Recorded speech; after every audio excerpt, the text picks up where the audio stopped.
ಈ video DCET ಯಾರು prepare ಆಗ್ತಾ ಇದ್ದಾರಲ್ಲ ಆ ವಿದ್ಯಾರ್ಥಿಗಳಿಗೆ.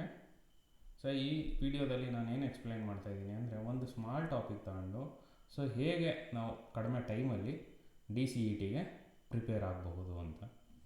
ಸೊ ಫಸ್ಟು ನಾವೇನು ನೋಡಬೇಕು ಅಂದರೆ, ಫಸ್ಟು ನಾವು ಸಿಲೆಬಸ್ನ ನೋಡಬೇಕು. ಸಿಲೆಬಸಲ್ಲಿ ಏನಿದೆ, ಸಿಲೆಬಸ್ಸಲ್ಲಿ ನಮಗೆ ಸುಮಾರು ಸಬ್ಜೆಕ್ಟ್ಸ್ ಇದೆ. ಸೊ ಇಲ್ಲಿ ಮೇಯ್ನ್ ಇದಕ್ಕೆ ಬಂದರೆ ನಮಗೇನು ಗೊತ್ತಾಗುತ್ತೆ, ಸೊ ಈಗ ನಮಗೆ 5 ಸಬ್ಜೆಕ್ಟ್ಸ್ಗಳಿದೆ. Mathematics, statistics and analytics, IT skills, FEEE ಮತ್ತು PMS ಸಬ್ಜೆಕ್ಟ್ಸ್ಗಳು ಇದ್ದಾವೆ. ಸೊ ಈಗ ನಾನೇನು ಹೇಳ್ತಿದ್ದೀನಿ ಅಂದರೆ, ಈ ಎಲ್ಲ ಟಾಪಿಕ್ಸ್ಗಳನ್ನ ನಾನಲ್ಲಿ ಕವರ್ ಮಾಡಲ್ಲ.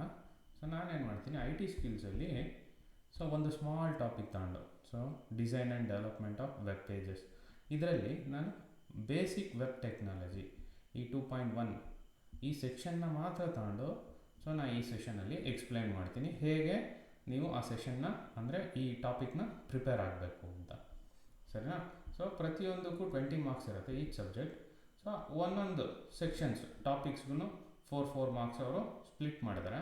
So design and development of web ಇದಕ್ಕೂ ನಿಮ್ಗೆ ಏನಿದೆ 4 ಮಾರ್ಕ್ಸ್ನ ಅಲಾಟ್ ಮಾಡಿದ್ದಾರೆ. ಸೊ ನಾವೇನು ಮಾಡ್ತಿದ್ದೀವಿ ಈ ಸೆಷನಲ್ಲಿ, ಸೊ ಅದು ಹೇಗೆ ಪ್ರಿಪೇರ್ ಆಗಬೇಕು ಆ ಟಾಪಿಕ್ಕಿಗೆ, ಸೊ ಅದನ್ನು ನೋಡ್ತೀವಿ. ಸೊ ನಾವು 2.1 ಅಂದರೆ ಯಾವುದು, ಬೇಸಿಕ್ ವೆಬ್ ಟೆಕ್ನಾಲಜೀಸ್. ಸೊ ಅದರಲ್ಲಿ ಏನೆಲ್ಲ ಕಾನ್ಸೆಪ್ಟ್ಸ್ ಬರುತ್ತೆ, ಬ್ರೌಸರ್ ಅಂದರೆ ಏನು, ವೆಬ್ ಸರ್ವರ್ ಅಂದರೆ ಏನು, ಕ್ಲೈಂಟ್ ಸರ್ವರ್ ಮಾಡೆಲ್ ಅಂದ್ರೇನು, URL ಅಂದ್ರೇನು, ಮತ್ತು SEO ಟೆಕ್ನಿಕ್ಸ್ ಯಾವ್ದು, ಡೊಮೈನ್ ನೇಮ್ ಅಂದ್ರೇನು, ಡೊಮೈನ್ ನೇಮ್ ಸಿಸ್ಟಮ್ಸ್, ಸೊ ಇದು ಏನು ಕೆಲಸ ಮಾಡುತ್ತೆ. ಸೊ ಇದನ್ನು ನಾವು ಇದರಲ್ಲಿ ನೋಡ್ತೀವಿ. ಅದಕ್ಕೂ ಮುಂಚಿತವಾಗಿ ನಮಗೇನು ಗೊತ್ತಿರಬೇಕು ಅಂದರೆ, ಪ್ರೀವಿಯಸ್ ಕ್ವಶನ್ಸ್ ಏನೆಲ್ಲ ಕೇಳಿರ್ತಾರೆ, ಯಾವ ಲೆವೆಲ್ ಆಫ್ ಡಿಫಿಕಲ್ಟೀಸ್ ಇರುತ್ತೆ, ಸೊ ಅದನ್ನು ನಾವು ಅರ್ಥ ಮಾಡ್ಕೊಬೇಕು. ಅದರ ಬೇಸಿಸ್ ಮೇಲೆ ನಾವೇನು ಮಾಡಬೇಕು, ಸೊ ನಮ್ಮ ಪ್ರಿಪ್ರೇಷನ್ನ ಸ್ಟಾರ್ಟ್ ಮಾಡಬೇಕು. ಸೊ ಇಲ್ಲಿ ನೋಡಿ 2023ಯಲ್ಲಿ ಸೊ ನಮ್ಮ ಆ ಟಾಪಿಕಲ್ಲಿ ವೆಬ್ ಸರ್ವರ್ ಅಂದರೆ ಏನು ಅಂತ ಕೇಳಿದ್ರೆ, ಸೊ ಇದು simple answer A computer system that delivers a web pages on a request ಮೇಲೆ ಆ ವೆಬ್ ಪೇಜಸ್ನ ಡೆಲಿವರ್ ಮಾಡೋದು ವೆಬ್ ಸರ್ವರ್ನ ಕೆಲಸ. ಸೊ ಇದೇನು ಕೇಳ್ತಾ ಇದ್ದಾರೆ, ಬರೀ ಡೆಫಿನೇಷನ್ನ ಕೇಳ್ತಾ ಇದ್ದಾರೆ. ಸರಿನಾ? ನೆಕ್ಸ್ಟ್ ಕ್ವಶನ್ ಏನು, which of the following is an example for web browser. So ನಿಮಗೆ ಇಲ್ಲಿ Google, Firefox, Apache, MySQL, so ಈ 4 ಆಪ್ಷನ್ಸ್ ಕೊಟ್ಟಿದ್ದಾರೆ. ಸೊ ಇಲ್ಲಿ ನಿಮ್ಗೆ ಕನ್ಫ್ಯೂಷನ್ ಆಗಲಿ ಅಂತ ಗೂಗಲ್ ಕ್ರೋಮಾ ಏನೋ ಅಂತ ಕನ್ಫ್ಯೂಷನ್ ಆಗಲಿ ಅಂತ ಇಲ್ಲಿ ಗೂಗಲ್ನು ಕೊಟ್ಟಿರ್ತಾರೆ. But answer is Firefox. ಸರಿನಾ? ಹಾಗೆಯೇ 2024 ಬಂದರೆ ಸೊ ನಿಮ್ಗೆ ಏನು ಕೇಳಿದ್ದಾರೆ, which of the following is not a web browser. So ಇದರಲ್ಲಿ ಯಾವುದು ವೆಬ್ ಬ್ರೌಸರ್ ಅಲ್ಲ. ಸೊ ಇದರಲ್ಲಿ ವೆಬ್ ಬ್ರೌಸರ್ ಅಲ್ಲದೆ ಇರೋದು ಯಾವುದು, so Apache is a web server. So ಇದರಿಂದ ನಮಗೇನು ಅರ್ಥ ಆಯಿತು, ಸೊ ನಮಗೆ ಯಾವುದು ಲೆವೆಲ್ ಆಫ್ ಕ್ವಶನ್ಸ್ ಕೇಳ್ತಾರೆ ಅಂತ ಅರ್ಥ ಆಯಿತು. ಸೊ ಇಲ್ಲೇನು ಕೇಳ್ತಾ ಇದ್ದಾರೆ, ಎಲ್ಲ ಬೇಸಿಕ್ ಲೆವೆಲ್ ಆಫ್ ಕ್ವಶನ್ಸ್ ಮತ್ತು ಎಕ್ಸಾಂಪಲ್ಸ್ಗಳನ್ನ ಕೇಳ್ತಾ ಇದ್ದಾರೆ. ಸೊ ಆ ಲೆವೆಲ್ಗೆ ನಮ್ಮದು ಪ್ರಿಪ್ರೇಷನ್ ಇದ್ದರೆ ಸಾಕು. ಸೊ ಹಾಗೆ ಫಸ್ಟ್ ಟಾಪಿಕ್ ಯಾವುದು, ವೆಬ್ ಬ್ರೌಸರ್. ವೆಬ್ ಬ್ರೌಸರ್ ಅಂದರೆ ಏನು, web browser it is a software application for accessing and displaying web pages. ವೆಬ್ ಪೇಜಸ್ಗಳನ್ನ ನಾವು ವೆಬ್ ಸರ್ವರಿಂದ ರಿಕ್ವೆಸ್ಟ್ ಮಾಡಿ ತಗೊಂಡು ಡಿಸ್ಪ್ಲೇ ಮಾಡೋದಕ್ಕೆ ಈ ವೆಬ್ ಬ್ರೌಸರ್ನ ಯೂಸ್ ಮಾಡ್ತೀವಿ. ವೆಬ್ ಬ್ರೌಸರ್ಗಳು ಯಾವ್ದು, Chrome is a web browser. So ಇದು ನಾವು ನೋಡಿದ್ದೀವಿ. Mozilla Firefox is a web browser. ಅದು ಮುಂಚೆ ಏನಾಗಿತ್ತು, ನೆಟ್ಸ್ಕೇಪ್ ಅಂತ ಇತ್ತು, ಅದು ಅದಾದಮೇಲೆ ಫೈರ್ಫಾಕ್ಸ್ ಆಗಿ ಚೇಂಜ್ ಆಯಿತು. ಸೊ ಈಗ ಮೈಕ್ರೋಸಾಫ್ಟ್ ಎಡ್ಜ್ ಇದೆ. ಎಡ್ಜ್ಗೂ ಮುಂಚೆ ಏನಿತ್ತು, ಇಂಟರ್ನೆಟ್ ಎಕ್ಸ್ಪ್ಲೋರರ್ ಇತ್ತು. ಸಫಾರಿ ವೆಬ್ ಬ್ರೌಸರು ಆ್ಯಪಲ್ದು ಮತ್ತು ಪ್ಯಾರಾ. ಸೊ ಮೇಜರ್ಲಿ ನಮಗೇನು ಈ ಮೇಜರ್ ವೆಬ್ ಬ್ರೌಸರ್ಸ್ಗಳನ್ನ ಕ್ವಶನ್ಸಲ್ಲಿ ಕೇಳ್ತಾರೆ. ಸೊ ಅವರು ಯೋಚನೆ ಮಾಡಿರ್ತಾರೆ, ಸೊ ಈಸಿ ಇರಬೇಕು ಬಟ್ ಕನ್ಫ್ಯೂಷನ್ ಇರಬೇಕು, ಆ ಥರ ಕ್ವಶನ್ಸ್ಗಳನ್ನ ಯೂಶ್ವಲಿ ಪ್ರಿಫರ್ ಮಾಡ್ತಾರೆ. ಈಗ ನಿಮ್ಗೆ ಅರ್ಥ ಆಗಿದೆ ವೆಬ್ ಬ್ರೌಸರ್ ಅಂದ್ರೇನು, ಯಾವುದೆಲ್ಲ ವೆಬ್ ಬ್ರೌಸರ್ಸ್ ಇದೆ. ನೆಕ್ಸ್ಟ್ ವೆಬ್ ಸರ್ವರ್ ಅಂದರೆ ಏನು.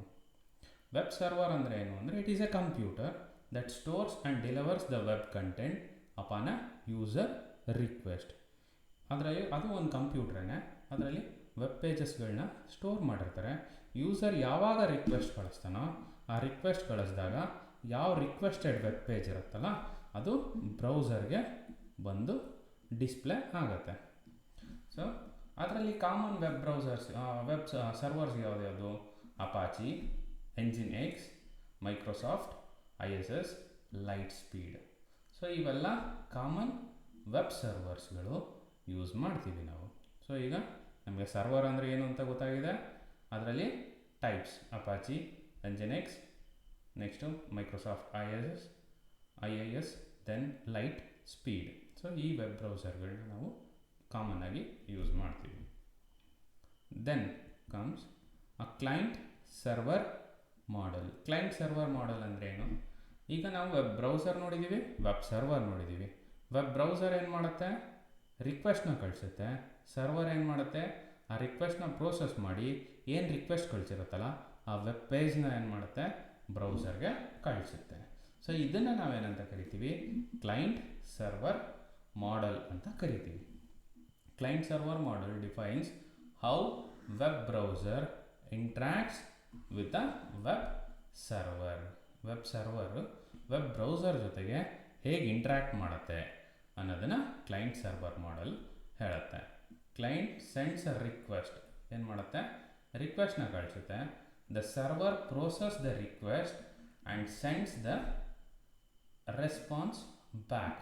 ಯಾವುದು HTML ಆಗಿರ್ಬೋದು, ಒಂದು ಫೈಲ್ ಆಗಿರ್ಬೋದು, ಇಮೇಜ್ ಆಗಿರ್ಬೋದು, ಏನು ರಿಕ್ವೆಸ್ಟ್ ಕಳಿಸಿರುತ್ತಲ್ಲ ಅದ್ರ ತಕ್ಕಂಗೆ ಅದು ಏನು ಮಾಡುತ್ತೆ? ಆ ಫೈಲ್ನ ಬ್ರೌಸರ್ಗೆ ಕಳಿಸ್ಕೊಡುತ್ತೆ. ಸರಿನಾ? ಸೊ ಇದು client server model. Then comes URL. URL ಅಂದರೆ ಏನು? ಇದಕ್ಕೆ ನಿಮ್ಗೆ ಏನು ನೆನ್ಪಿಟ್ಕೊಬೇಕು ಅಂದರೆ ಅದರದ್ದು ಫುಲ್ ಫಾರ್ಮ್. ಇದು ನಿಮಗೆ ಇದರಲ್ಲಿ MCQ ಅಲ್ಲಿ ಕೇಳ್ತಾರೆ. URLದು ಫುಲ್ ಫಾರ್ಮ್ ಏನು ಅಂತ. Uniform resource locator. So uniform resource locator. ಏನು URL ಅಂದರೆ? URL is address use to access a web resource. ಆ ವೆಬ್ ರಿಸೋರ್ಸ್ ಅಥವಾ ವೆಬ್ ಪೇಜ್ನ ಆಕ್ಸೆಸ್ ಮಾಡ್ತಕ್ಕಂಥ ಅಡ್ರೆಸ್ನ ನಾವೇನಂತೀವಿ? URL ಅಂತ ಕರಿತೀವಿ. ಅದಕ್ಕೊಂದು ಸ್ಟ್ರಕ್ಚರ್ ಇದೆ. ಫಾರ್ ಎಕ್ಸಾಂಪಲ್ ಇಲ್ಲಿ ನಾನು ಕೊಟ್ಟಿದ್ದೀನಿ ನೋಡಿ, https:// www.example.com:443 path to page.html. So ಇದನ್ನು ನಾವು ಸ್ಪ್ಲಿಟ್ ಮಾಡಿದ್ರೆ ಈ HTTPS ಅನ್ನೋದೇನಿದು ಇದು ಪ್ರೋಟೋಕಾಲ್. ಸೊ www.example.com ಅನ್ನೋದೇನು? This is a domain. So 443 ಅನ್ನೋದೇನು?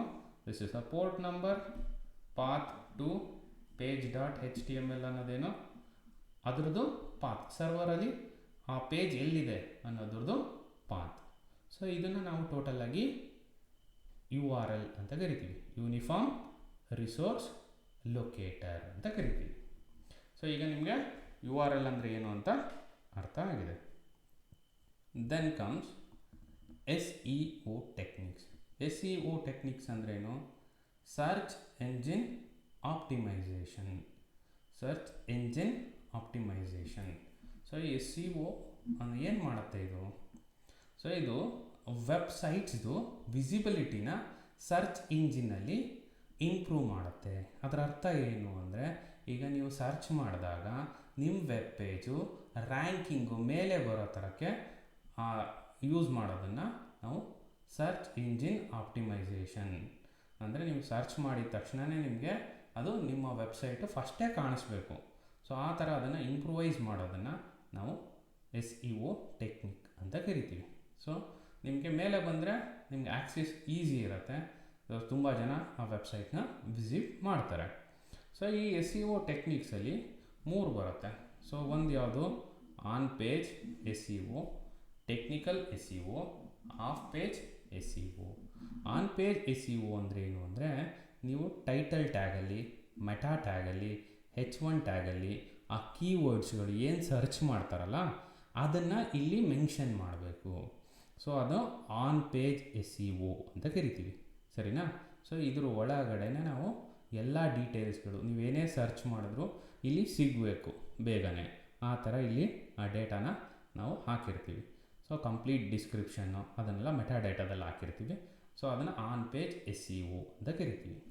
Then comes technical SEO. Technical SEO ಅಂದರೆ ನಿಮಗೆ ಆ ವೆಬ್ ಪೇಜು ಫಾಸ್ಟಾಗಿ ಲೋಡ್ ಆಗಬೇಕು. ಫಾಸ್ಟಾಗಿ ಲೋಡ್ ಆಗಬೇಕು ಅಂದರೆ ಏನಾಗಿರಬೇಕು, ವೆಬ್ ಪೇಜು ಲೈಟ್ ಆಗಿರಬೇಕು. ಸೊ ನಾವೇನು ಮಾಡ್ತೀವಿ, ಇಮೇಜ್ನ ಏನು ಮಾಡ್ತೀವಿ, ಆಪ್ಟಿಮೈಸ್ ಮಾಡ್ತೀವಿ. ಸೊ ಕೆಲವೆಲ್ಲ ಟೆಕ್ನಿಕಲ್ ಥಿಂಗ್ಸ್ಗಳನ್ನ ಆಪ್ಟಿಮೈಸ್ ಮಾಡಿ ಫಾಸ್ಟಾಗಿ ಆ ವೆಬ್ ಪೇಜು ವೆಬ್ ಬ್ರೌಸರಲ್ಲಿ ಲೋಡ್ ಆಗೋ ಥರ ಮಾಡ್ತೀವಿ. Next mobile friendly design. Mobile friendly design ಅಂದರೆ ಏನು ಅಂದರೆ ಈಸಿಯಾಗಿ ರೆಸ್ಪಾನ್ಸಿವ್ ಆ ವೆಬ್ ಪೇಜಸ್ಗಳನ್ನ ಡೆವಲಪ್ ಮಾಡ್ತೀವಿ, ಮತ್ತು ಅದು ಮೊಬೈಲ್ಗೂ ಫಿಟ್ ಆಗೋ ಥರಕ್ಕೆ ಇರಬೇಕು. ಸೊ ಅದು technical SEO. Of page SEO ಅಂದರೆ ಏನು ಅಂದರೆ, so we are focusing on outside the website. ನಮ್ಮ ವೆಬ್ಸೈಟ್ ಆಚೆ ಕಡೆ, ಸೊ ಅದನ್ನು ಸರ್ಚ್ ಮಾಡಿದ್ರೆ ಸಿಗೋ ಥರಕ್ಕೆ. ಅಂದರೆ ಅರ್ಥ ಏನು ಅಂದರೆ, ಫಾರ್ ಎಕ್ಸಾಂಪಲ್ ಸೋಷಿಯಲ್ ಮೀಡಿಯಾದಲ್ಲಿ ಅಡ್ವರ್ಟೈಸ್ಮೆಂಟ್ಸ್ ಕ್ರಿಯೇಟ್ ಮಾಡೋದಾಗಲಿ, ಬ್ಯಾಕ್ ಲಿಂಕ್ಸ್ ಕ್ರಿಯೇಟ್ ಮಾಡೋದು. ಸೊ ಈ ವರ್ಡನ್ನು ನೆನ್ಪಿಟ್ಕೊಬೇಕು, back links. So back links ಅಂದರೆ ಏನು ಅಂದರೆ, ಯಾವ್ದಾದ್ರು ಪೇಜ್ಗಳಿಗೆ ಅದು ಅಡ್ವರ್ಟೈಸ್ ಕೊಟ್ಟರೆ, ಅಲ್ಲಿ ಲಿಂಕ್ಸ್ ಕೊಟ್ಟರೆ, ಅಲ್ಲಿಂದ ನಮ್ಮ ವೆಬ್ ಪೇಜು ಕ್ಲಿಕ್ ಮಾಡಿದ ತಕ್ಷಣ ಡಿಸ್ಪ್ಲೇ ಆಗುತ್ತೆ.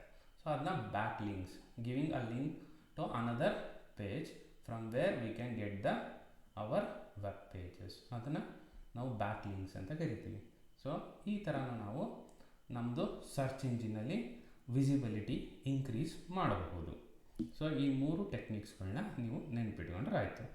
ಸೊ ಅದರಲ್ಲಿ ಟೈಟಲ್, ಮೆಟಾ, ದೆನ್ ಇಲ್ಲಿ ಫಾಸ್ಟ್ ಲೋಡಿಂಗ್ ಅನ್ನೋದು, mobile friendly design, back links, social media. So ಈ ಪದಗಳು ನೆನ್ಪಿಟ್ಕೊಂಡ್ರೆ ಸಾಕು. ದೆನ್ ಕಮ್ಸ್, ಸೊ ಇದಿಷ್ಟು ಅರ್ಥ ಆಗಿದೆ ಅಂದ್ಕೊಂಡಿದ್ದೀನಿ. Then comes a domain name. Domain name ಅಂದರೆ ಏನು, ಈಗ google.com ಅದು ಒಂದು domain name. So domain name ಅಂದರೆ ಏನು ಅಂದರೆ, ಹ್ಯೂಮನ್ ರೀಡಬಲ್ ಅಡ್ರೆಸ್ನ ನಾವೇನಂತೀವಿ, ಡೊಮೈನ್ ನೇಮ್ ಅಂತ ಕರಿತೀವಿ. ಈಗ ಆಲ್ರೆಡಿ ನಾನು URL ಹೇಳಿದ್ದೀನಲ್ಲ, www.example.com ಅದು ಡೊಮೈನ್ ನೇಮ್. ಸೊ www.facebook.com ಅದು ಡೊಮೈನ್ ನೇಮ್, ಸರಿನಾ? ಸೊ ಆ ಥರದ ಅಡ್ರೆಸ್ನ ನಾವೇನಂತೀವಿ, ಡೊಮೈನ್ ನೇಮ್ ಅಂತ ಕರಿತೀವಿ. ಸೊ ಡೊಮೈನ್ ನೇಮಲ್ಲಿ 2 ಬರುತ್ತೆ, ಒಂದು top level domain name, second level domain name ಅಂತ. ಸೊ ಆ್ಯಕ್ಚುಲಾಗಿ ಸೆಕೆಂಡ್ ಲೆವೆಲ್ ಡೊಮೈನ್ ನೇಮ್ ಅನ್ನಂದರೆ ಈಗ google.com ಅಂತ ಇದೆಯಲ್ಲ, ಅದರಲ್ಲಿ ಗೂಗಲ್ ಅನ್ನೋದು ಸೆಕೆಂಡ್ ಲೆವೆಲ್ ಡೊಮೈನ್ ನೇಮ್, ಅದನ್ನು ಮೇನ್ ಡೊಮೈನ್ ನೇಮ್ ಅಂತ ಕರಿತೀವಿ, ಸರಿನಾ? ಫೇಸ್ಬುಕ್ ಅದು ಮೇನ್ ಡೊಮೈನ್ ನೇಮ್. ಸೊ ಈ ಟಾಪ್ ಲೆವೆಲ್ ಡೊಮೈನ್ ನೇಮ್ ಏನಂದರೆ ಡೊಮೈನ್ ಎಕ್ಸ್ಟೆನ್ಷನ್ ಅಂತ ಕರಿತೀವಿ. .com, .org, .net ಅಂತ ಬರುತ್ತಲ್ಲ, ಅದು ಎಕ್ಸ್ಟೆನ್ಷನ್, ಆ ಡೊಮೈನ್ದು ಎಕ್ಸ್ಟೆನ್ಷನ್. ಸೊ ಅದನ್ನು ನಾವೇನಂತೀವಿ, ಆ ಎಕ್ಸ್ಟೆನ್ಷನ್ನ ಯೂಸ್ ಮಾಡಿಕೊಂಡು ನಾವು ಅದು ಆರ್ಗನೈಸೇಷನ, ನೆಟ್ವರ್ಕ, ಸೊ ಆ ಥರ ನಾವು ಇದನ್ನು ಡಿಫೈನ್ ಮಾಡ್ತೀವಿ. ಒಂದು ಆರ್ಗನೈಸೇಷನ್ಗಾದರೆ, ಸೊ ಈಗ Wikipedia is an organisation, wikipedia.org, ಸರಿನಾ? .net ಅದು ನೆಟ್ವರ್ಕಿಂಗ್ ಸಂಬಂಧಪಟ್ಟಿದ್ದಾಗಿದ್ದರೆ, ಸೊ ಅದನ್ನು .net ಅಂತ ಕರಿತೀವಿ. ಅದೇ ಥರ .com ಅಂದರೆ ಕಮರ್ಷಿಯಲ್ ಬಿಸ್ನೆಸ್ಗಳಲ್ಲಿ ಅದನ್ನು .comನ ನಾವು ಯೂಸ್ ಮಾಡ್ತೀವಿ, ಆರ್ಗನೈಸೇಷನ್ಗೆ, ನೆಟ್ವರ್ಕ್ ರಿಲೇಟೆಡ್ಗೆ ಅಥವಾ ಕಮರ್ಷಿಯಲ್ ಬಿಸ್ನೆಸ್ಗಳಿಗೆ. ಅದೇ ಥರ ಸುಮಾರಷ್ಟು ಡೊಮೈನ್ ಎಕ್ಸ್ಟೆನ್ಷನ್ಸ್ಗಳು ಬರುತ್ತೆ. ಸೊ ಈಗ ನಿಮಗೆ ಡೊಮೈನ್ ನೇಮ್ ಅಂದರೆ ಗೊತ್ತಾಯಿತು, ಡೊಮೈನ್ ಎಕ್ಸ್ಟೆನ್ಷನ್ ಅಂದರೆ ಏನು ಅಂತ ಗೊತ್ತಾಯಿತು. ಅದಾದಮೇಲೆ ನಾವೇನು ನೋಡ್ತೀವಿ, ಡೊಮೈನ್ ನೇಮ್ ಸಿಸ್ಟಮ್. ಈ ಡೊಮೈನ್ ನೇಮ್ ಸಿಸ್ಟಮ್ ಏನಂದರೆ, ಈಗ ನಾವು ಅದುವರೆಗೂ ನೋಡಿದ್ವಲ್ಲ, ಏನು ಡೊಮೈನ್ ನೇಮ್ ಅಂತ ಅಂದರೆ ಏನು ಅಂತ. ಸೊ ಡೊಮೈನ್ ನೇಮಲ್ಲಿ ಏನು ಹೇಳುತ್ತೆ, ಸೊ ನಮ್ಮಲ್ಲಿ ಒಂದು ಡೊಮೈನ್ ನೇಮ್ ಇದೆ, ಏನು google.com ಅಂತ. ಸೊ ಇದು ಹ್ಯೂಮನ್ ರೀಡಬಲ್ ಫಾರ್ಮ್ಯಾಟಲ್ಲಿದೆ. ಸೊ ಸಿಸ್ಟಮ್ಗೆ ಏನು ಗೊತ್ತಾಗಲ್ಲ, google.com ಅಂದರೆ ಏನು ಅಂತ ಗೊತ್ತಾಗಲ್ಲ. ಸೊ ನಮಗೆ ವೆಬ್ ಸರ್ವರ್ಗೆ ಹೇಗೆ ನಮ್ಮ ಮನೆ ಅಡ್ರೆಸ್ ಇರುತ್ತಲ್ಲ, ಅದೇ ಥರಕ್ಕೆ ಅದಕ್ಕೊಂದು IP ಅಡ್ರೆಸ್ ಇರುತ್ತೆ. ಸೊ IP ಅಡ್ರೆಸ್ ಮುಖಾಂತರ ಮಾತ್ರ ನಾವು ಆ ಸರ್ವರ್ನ ನಾವು ಐಡೆಂಟಿಫೈ ಮಾಡ್ತೀವಿ ಇಂಟರ್ನೆಟ್ ಒಳಗಡೆ.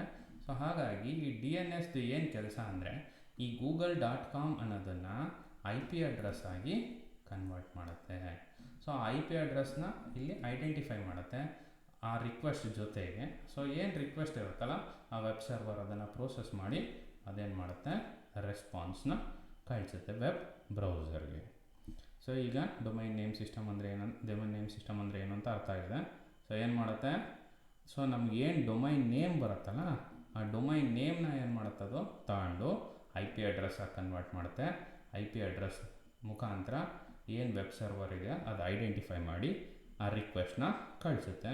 ಆ ರಿಕ್ವೆಸ್ಟಿಗೆ ತಕ್ಕಂಗೆ ವೆಬ್ ಸರ್ವರ್ ಏನು ಮಾಡುತ್ತೆ, ವೆಬ್ ಬ್ರೌಸರ್ಗೆ ಆ ರಿಕ್ವೆಸ್ಟ್ನ ರೆಸ್ಪಾನ್ಸ್ನ ಕಳಿಸುತ್ತೆ.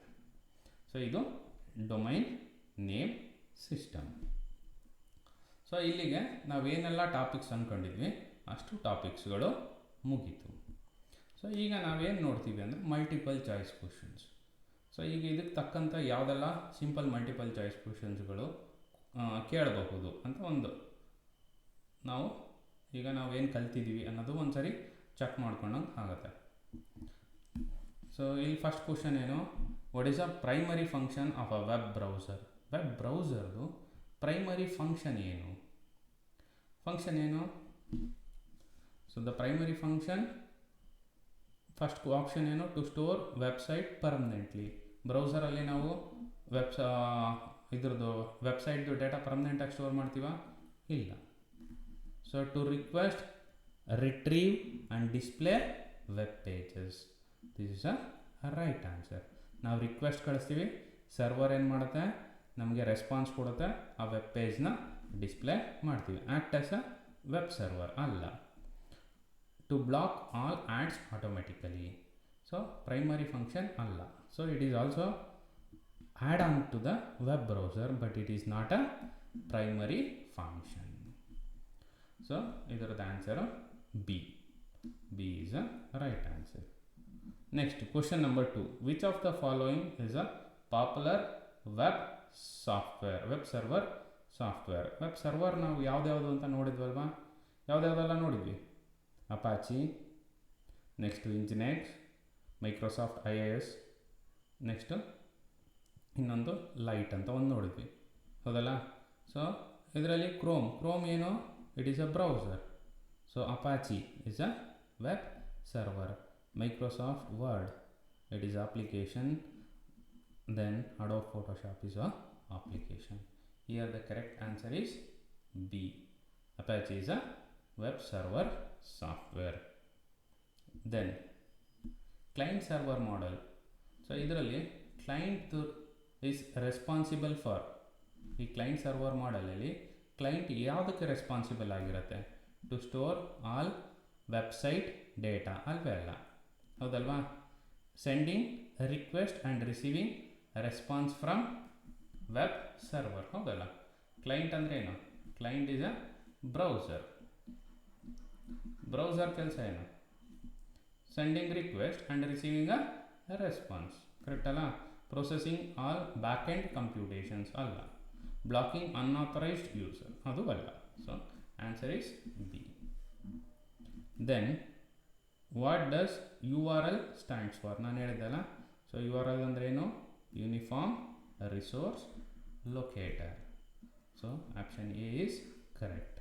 ಸೊ ಯೂನಿವರ್ಸಲ್ ರಿಕ್ವೆಸ್ಟ್ ಲಿಂಕ್ ಅಲ್ಲ, unified resource library, user retrieval language. So ಈ ಥರ ಏನಕ್ಕೆ ರಿಲೇಟೆಡ್ ಆಗಿ ಕೇಳಿರ್ತಾರೆ ಅಂದರೆ ಕನ್ಫ್ಯೂಸ್ ಆಗಲಿ ಅಂತ ಒಂದು ಉದ್ದೇಶಕ್ಕೆ ಅದೇ ಥರದ ರಿಲೇಟೆಡ್ ವರ್ಡ್ಸ್ಗಳನ್ನ ಯೂಸ್ ಮಾಡಿ ನಿಮಗೆ ಡಿಫೈನ್ ಮಾಡಿರ್ತಾರೆ.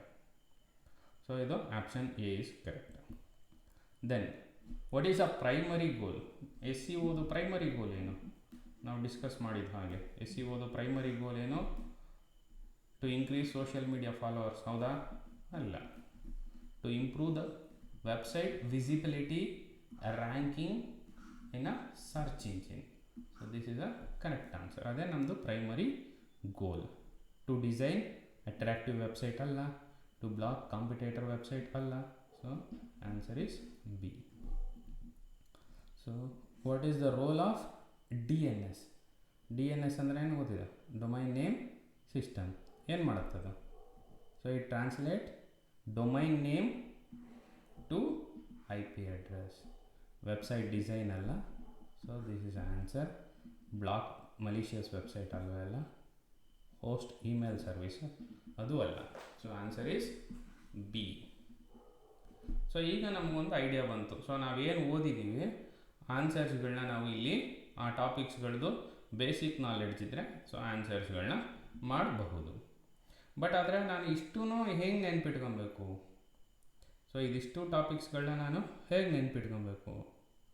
ಅದಕ್ಕೊಂದು ಸಿಂಗಲ್ ರಿವಿಷನ್ ಪೇಜ್ ಅಂತ ನೀವೇನು ಮಾಡಬೇಕು, ಕ್ರಿಯೇಟ್ ಮಾಡ್ಕೊಬೇಕು. ಸೊ ನೀವು ಎಕ್ಸಾಮ್ಗೆ ಹೋಗುವಾಗ ಇದಿಷ್ಟು ಟಾಪಿಕ್ಕು ಒಂದೇ ಪೇಜಲ್ಲಿ ರಿವೈಸ್ ಮಾಡೋ ಥರಕ್ಕೆ ನೀವೇನು ಮಾಡಬೇಕು, ಅದನ್ನು ರೆಡಿ ಮಾಡ್ಕೊಬೇಕು. So that is a important thing. So ನೀವು ಇಷ್ಟುವರೆಗೂ ಮಾಡಿದ್ದಕ್ಕಿಂತ ಇಂಪಾರ್ಟೆಂಟ್ ಥಿಂಗ್ ಏನಂದರೆ, ಸೊ ಒಂದು ರಿವಿಷನ್ ಪೇಜ್ನ ಕ್ರಿಯೇಟ್ ಮಾಡ್ಕೊಬೇಕು ಒಂದು ಟಾಪಿಕ್ಗೆ. ಸೊ ಈಗ ನಾನು ಒಂದು ಎಕ್ಸಾಂಪಲ್ ಅಥವಾ ಒಂದು ಮಾಡೆಲ್ನ ನಿಮಗೆ ಕ್ರಿಯೇಟ್ ಮಾಡಿದ್ದೀನಿ. ಸೊ ಇದು ನಾನು ಇಷ್ಟುವರೆಗೂ ಏನು ಹೇಳಿದ್ದೀನಲ್ಲ, ಸೊ ಅದೆಷ್ಟು ಈ ಒಂದೇ ಪೇಜ್ ಒಳಗಡೆ ಇದೆ. ಸೊ ಈ ಒಂದು ಪೇಜನ್ನು ನೀವು ಹೋಗುವಾಗ ರಿವೈಸ್ ಮಾಡ್ಕೊಂಡು ಹೋದ್ರೂ ಸಾಕು. ಸೊ ನೀವು ಎಕ್ಸಾಮ್ನ ಆರಾಮ್ಸೆ ಕ್ಲಿಯರ್ ಮಾಡಬಹುದು. ಸೊ ಸಿಂಗಲ್ ರಿವಿಷನ್ ಪೇಜಲ್ಲಿ ಏನು ಅಲ್ಲಿ ನೋಡಿ, ನಾವು ಏನೇನು ಟಾಪಿಕ್ ಕವರ್ ಮಾಡಿದ್ವಿ: browser, server, client server model, URL, SEO, then domain name, DNS. Browser ಅಂದರೆ ಏನು? To request, retrieve and display web pages, ಅದರ ಟೈಪ್ಸು. ಸರ್ವರ್ ಅಂದರೆ ಏನು? The computer stores and delivers the web content. So ಅದರದ್ದು ಯಾವುದ್ಯಾವುದು types of web servers. Client server model ಅಂದ್ರೇನು? ಅದರಲ್ಲಿ web browser client ಆಗಿರುತ್ತೆ, ಸರ್ವರ್ ಆಗಿರುತ್ತೆ. ಕ್ಲೈಂಟ್ ಸರ್ವರ್ ಮಾಡೆಲ್ ಅದು ಏನು ಕೆಲಸ ಮಾಡುತ್ತೆ ಅಂತ ನಮಗೆ ಗೊತ್ತಿದೆ. ದೆನ್ URL ಏನು? Uniform resource locator. ಸೊ ಅದರದ್ದು ನಿಮಗೆ ಫುಲ್ ಫಾರ್ಮ್ ಕೇಳ್ಬೋದು, ಅಥವಾ ಇದರದ್ದು HTTPS, domain name, path, file name. So ಇದನ್ನು ಕೇಳ್ಬೋದು. Then comes SEO, search engine optimisation. Search engine optimisation ಅಂದರೆ ಏನು? ಸೊ ರ್ಯಾಂಕಿಂಗ್ನ ನಾವು ಸರ್ಚ್ ಇಂಜಿನಲ್ಲಿ ಇಂಪ್ರೂವ್ ಮಾಡೋದಕ್ಕೆ ಈ SEO ಟೆಕ್ನಿಕ್ಸ್ಗಳನ್ನ ಯೂಸ್ ಮಾಡ್ತೀವಿ. ಅದರಲ್ಲಿ ಆನ್ ಪೇಜ್ ಒಂದು, ಟೆಕ್ನಿಕಲ್ SEO ಒಂದು, ಆಫ್ ಪೇಜ್ SEO ಒಂದು. ಅದರಲ್ಲಿ ಇಂಪಾರ್ಟೆಂಟ್ ವರ್ಡ್ಸ್ಗಳು ಯಾವುದ್ಯಾವುದು ಅದನ್ನು ನೀವು ನೋಟ್ ಮಾಡ್ಕೊಬೇಕು, ಹೋಗ್ಬೇಕಾದ್ರೆ ಎಕ್ಸಾಮ್ಗೆ ರಿವೈಸ್ ಮಾಡೋದಕ್ಕೆ ಹೆಲ್ಪ್ ಆಗುತ್ತೆ. ಡೊಮೈನ್ ನೇಮ್ ಅಂದ್ರೇನು? ಡೊಮೈನ್ ಎಕ್ಸ್ಟೆನ್ಷನ್ ಅಂದ್ರೇನು? ಎಕ್ಸ್ಟೆನ್ಷನಲ್ಲಿ ಯಾವುದೆಲ್ಲ types of extension, .org, .com, .net. So ಅದು. ನೆಕ್ಸ್ಟು DNS ಅಂದ್ರೇನು? Converts domain name into IP address. So ನಾನು ಅಷ್ಟು ಪಾಠ ಮಾಡಿದ್ದು ಇದು ಒಂದೇ ಪೇಜಲ್ಲಿದೆ. ಇದೇ ತುಂಬ ಇಂಪಾರ್ಟೆಂಟ್ ಪೇಜ್. ಸೊ ಇದೇ ಥರ ನೀವು ಪ್ರತಿಯೊಂದು ಟಾಪಿಕ್ಸ್ಗೂ ಕ್ಲಿಯರ್ ಸಿಂಗಲ್ ರಿವಿಷನ್ ಪೇಜ್ ಮಾಡ್ಕೊಂಡ್ರೆ ಎಕ್ಸಾಮ್ಸ್ಗೆ ತುಂಬ ಹೆಲ್ಪ್ ಆಗುತ್ತೆ. ಸೊ ನಂದು ಟೈಮಲ್ಲಿ ನಾನು ಈ ಒಂದು ವಿಡಿಯೋನ ನಿಮ್ಗೆ ಹೆಲ್ಪ್ ಆಗಲಿ ಅಂತ ಮಾಡಿದ್ದೀನಿ. ಸೊ ಮತ್ತೆ ನನಗೆ ಟೈಮ್ ಸಿಕ್ಕಿದ್ರೆ ಇದಂತೂ ನೆಕ್ಸ್ಟ್ ಕಂಟಿನ್ಯೂಷನ್ ಏನು ವೆಬ್ ಪೇಜಸ್ ಇದೆಯಲ್ಲ, ಸೊ ಟ್ಯಾಗ್ಸ್ಗಳು ಅದನ್ನು ಫ್ರೀ ಇದ್ದಾಗ ಮಾಡಿಕೊಡ್ತೀನಿ. Okay, thank you.